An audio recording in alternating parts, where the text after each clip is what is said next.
బిల్లును ప్రవేశపెట్టారు. ఇది ఎటువైపు వెళ్తుంది, ఎవరికి ఇందులో నష్టం? ఇందులో చాలామంది ముస్లింలు బీసీలో చేర్చేశారు. దీని మీదే మేము వ్యతిరేకం, అందుకనే మేము ఇది ఎట్టి పరిస్థితుల్లో ఒప్పుకోమన్నది బీజేపీ వాయిస్లో కనిపిస్తున్నది, ఎన్డీ వాయిస్గా. నేను ముస్లింలను బీసీలో చేర్చడం అనేది కర్ణాటకలో జరిగిందని. సరే, ముస్లింలలో కొన్ని సెక్షన్స్ సామాజికంగా బీసీలో వాళ్ళు. ఇప్పుడు ఉదాహరణకు నరేంద్ర మోదీ కూడా, ప్రధానమంత్రి కూడా పాస్మంద ముస్లిమ్స్ అనేవాళ్ళని మనం విడిగా చూడాలని చెప్పారు. పాస్మంద ముస్లింలు అంటే దేశీయ ముద్ర కలిగి దేశంలో ఉన్నటువంటి వాళ్ళు, అంతకుముందు వెనకబడిన తరగతులకు చెందిన వాళ్ళు. నేను పేర్లు చెప్పడం నాకు ఇష్టం లేదు. ఇప్పుడు ఉదాహరణకు తెలుగు రాష్ట్రాల్లో 100 భాషలు అంటూ ఉంటారు. అవును, దూదేకులు అంటూ ఉంటారు.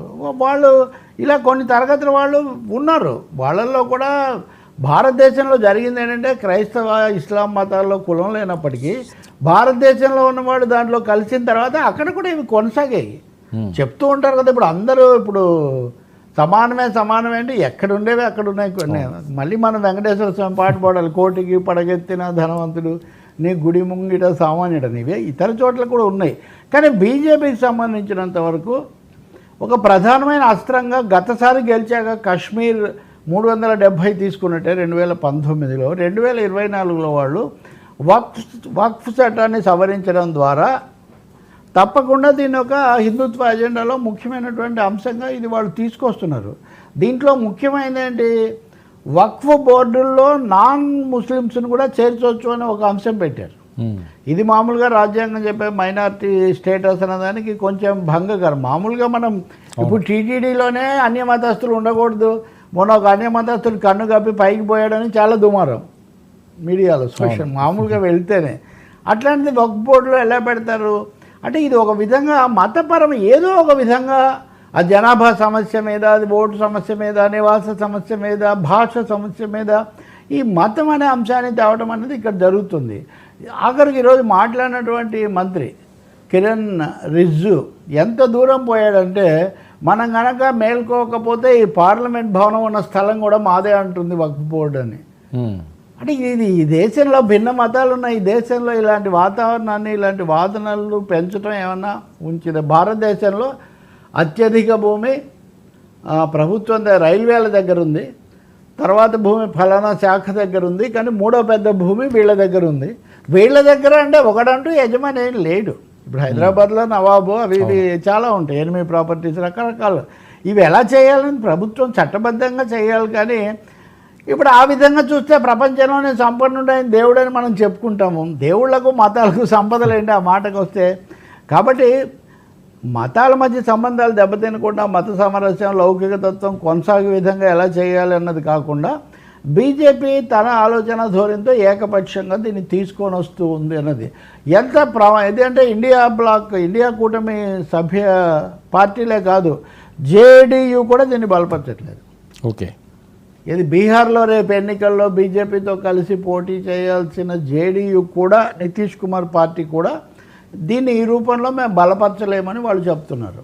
తెలుగుదేశం బలపరుస్తుంది, వైసీపీ బీఆర్ఎస్ బలపరుస్తాయా లేదా అన్నది సందేహం.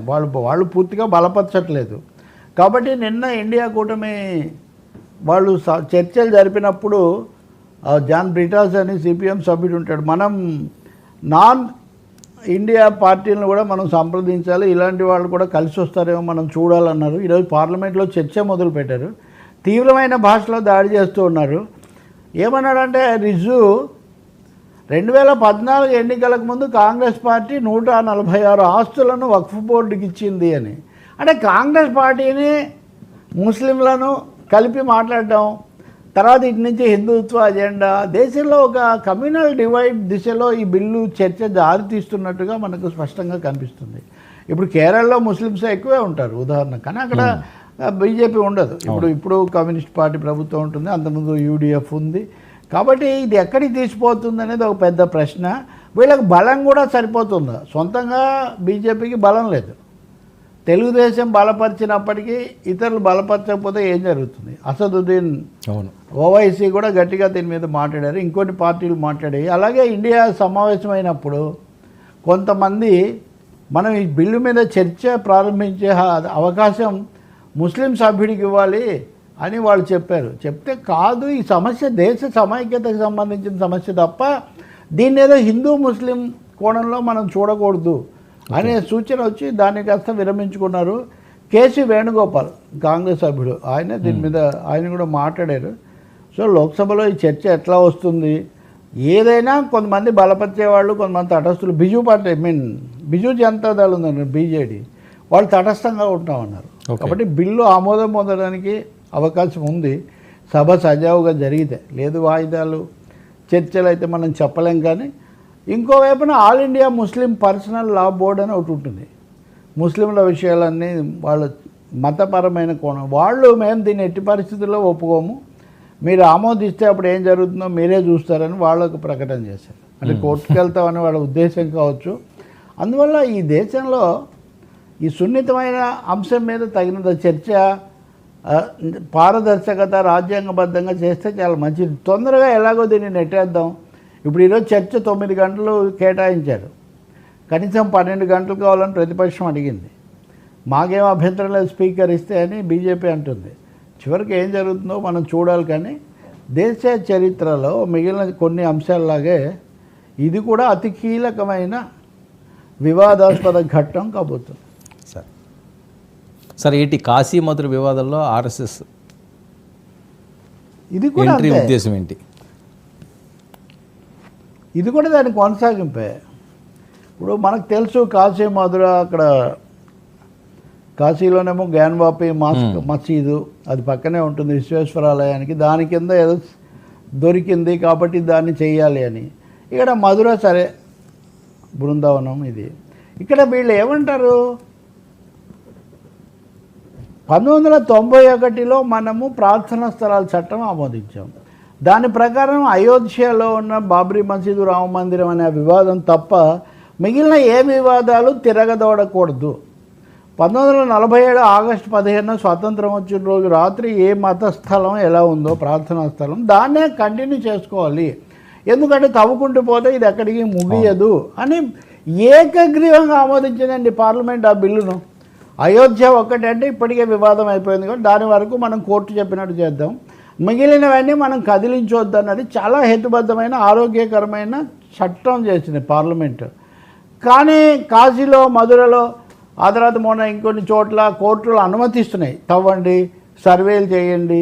దీని మీద తీవ్ర నిరసన వచ్చింది. అయితే దత్తాత్రేయ హోసబలే అని ఆర్ఎస్ఎస్ ప్రముఖుడు ఉన్నాడు, ఆయన 2వ స్థానం. ఇప్పుడు ఈయన ఉంటాడు కదా మోహన్ భగవత్ తర్వాత స్థానం ఆయనదే, ఆయన తర్వాత సర్సంఘచాలక అవుతాడని కూడా అంటూ ఉంటారు. ఆయన వాళ్ళ అధికార పత్రిక ఆర్గనైజర్లో ఒక వ్యాసం రాశాడు. రాస్తూ ఏం రాశాడంటే ఇవన్నీ ఇలా కొనసాగకూడదు, ఎక్కడో ఒక చోట ముగింపుకు రావాలి, లేకపోతే మనం దేశంలో ఉన్న 30,000 మసీదులు తవ్వుకుంటూ పోతామా అంటే ఇది ఒక మాటలు చూడండి మీరు, 30,000 మసీదులు తవ్వుకుంటూ పోతామా, కాశీ మధుర విషయం వేరు, అయోధ్య కాశీ మధుర ఈ 3 మనం అప్పుడు ప్రతిష్టాత్మకంగా తీసుకున్నాము, అయోధ్యలో పాల్గొనేది అయిపోయింది. కాబట్టి కాశీ మధురలో ఆర్ఎస్ఎస్ వాళ్ళు ఎవరన్నా వెళ్ళి పాల్గొంటే మాకేం అభ్యంతరం లేదు. కానీ మిగిలినటువంటి 30,000 మసీదుల జోలికి మటుకు అంటే లేదు, చాలా స్పష్టంగా సినిమా స్క్రీన్ ప్లే అంత స్పష్టంగా వాళ్ళ ఆలోచనలు కనిపిస్తున్నాయి. కాశీ మధుర వివాదం ఇప్పటివరకు వ్యక్తిగతంగా స్థానికంగా జరుగుతున్నది కాస్త ఆర్ఎస్ఎస్ దాంట్లో ఎంట్రీ రావడానికి వీసా ఇచ్చాడు దత్తాత్రేయ హోసబ్లే, పాస్పోర్ట్ ఇచ్చేసాడు, మీరు వెళ్ళి కాశీలో మధురలో ఆ వివాదాల్లో మీరు పాల్గొనవచ్చు. ఒకసారి ఆ మాత్రం అనుమతి ఇచ్చిన తర్వాత కోర్టులకే పరిమితం కాదు, అది ధర్నాలకు దారితీయచ్చు, ఘర్షణలకు దారితీయచ్చు. ఒక అంశం